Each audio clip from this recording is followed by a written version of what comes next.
उत्तर प्रदेश के गोरखपुर जिले से लोक निर्माण विभाग यानी पीडब्ल्यूडी से जुड़ा एक गंभीर मामला सामने आया है, जिसने विभागीय पारदर्शिता और सरकारी राजस्व की सुरक्षा पर बड़े सवाल खड़े कर दिए हैं। आरोप है कि हाल ही में निकाली गई लगभग 500 करोड़ रुपए से अधिक की निविदाओं में व्यापक अनियमितताएं की गई हैं और सुनियोजित तरीके से ठेकेदारों के बीच कार्यों का बंटवारा किया गया है। शिकायत में कहा गया है कि निविदा प्रक्रिया में कृत्रिम प्रतिस्पर्धा का माहौल बनाया गया।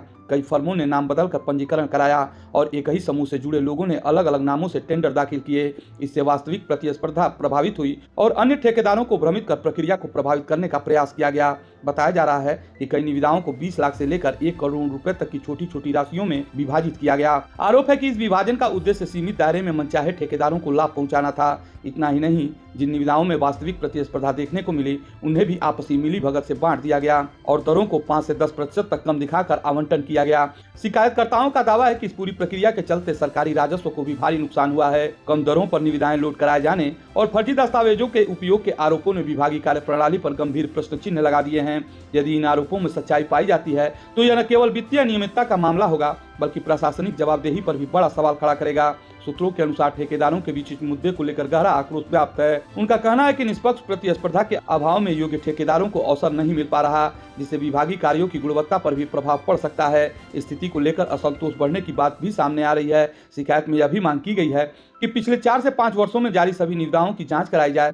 आरोप है कि इस अवधि में कई कार्य 20 से 40% तक कम दरों पर आवंटित किए गए, जिससे राजस्व हानि की आशंका और अधिक बढ़ जाती है। विश्वासता इसलिए है कि वो हमारे अभी हाल में 24 तारीख को एक टेंडर पड़ा 12 बजे तक, जिसमें 550 करोड़ से ऊपर का ही बजट आया था गोरखपुर को। पूर्वांचल में सबसे पहला स्थान गोरखपुर का था।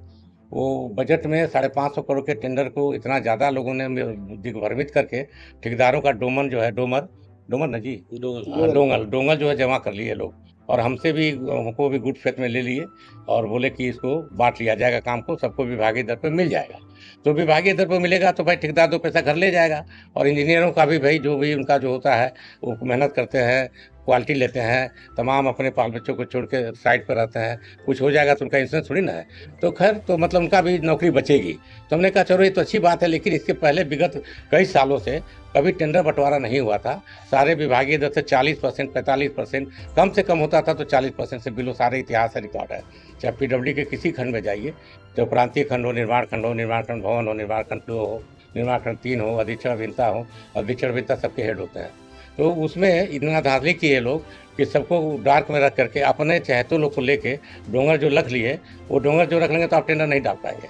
और कंप्यूटर में ऑनलाइन आजकल टेंडर पड़ता है, बक्से वाला सिस्टम है नहीं, उसमें लोगों ने अपने चहेतों को टेंडर डलवा दिया बांट करके, और फिर बाद में रात को ही डोंगर दे करके बोल दिए कि ये फला डाल दिए हैं, रमेश डाले हैं, चाहे सुरेश डाले हैं, चाहे हरिओम डाले हैं, तो तुम जाके 6% 7% बिलो डाल दो, तो आपका काम तो खत्म हो गया। जैसे बिलो जिसका हो गया उसी को मिलना है, जो नियम है विभागीय दर डालेगा उसको नहीं मिलना है।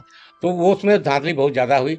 कम से कम 500 से हम समझते हैं कि 400-500 लाट थे, जिसमें 200 लाट जो है उन लोगों ने एकदम कैप्चर कर लिया, और कुछ लोगों को काम मिला भी है, लेकिन वो बहुत नगण्य है।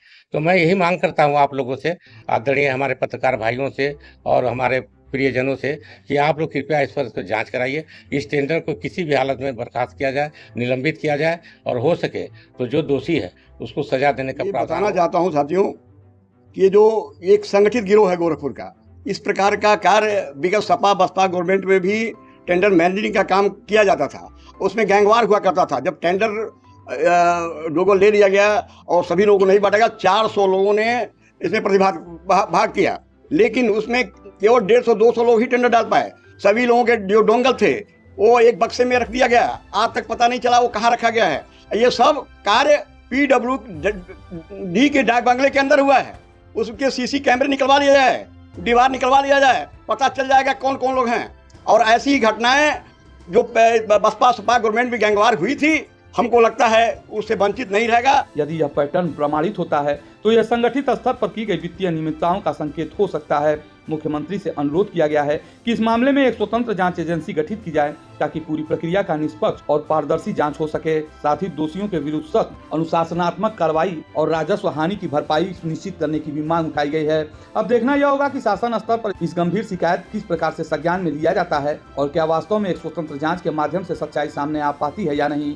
गोरखपुर जैसे तेजी से विकसित हो रहे जिले में विकास कार्यों की पारदर्शिता और निष्पक्षता सुनिश्चित करना प्रशासन की प्राथमिक जिम्मेदारी है। फिलहाल इस पूरे मामले ने लोक निर्माण विभाग की कार्यप्रणाली पर सवाल खड़े कर दिए हैं और सभी की निगाहें शासन के अगले कदम पर टिकी है।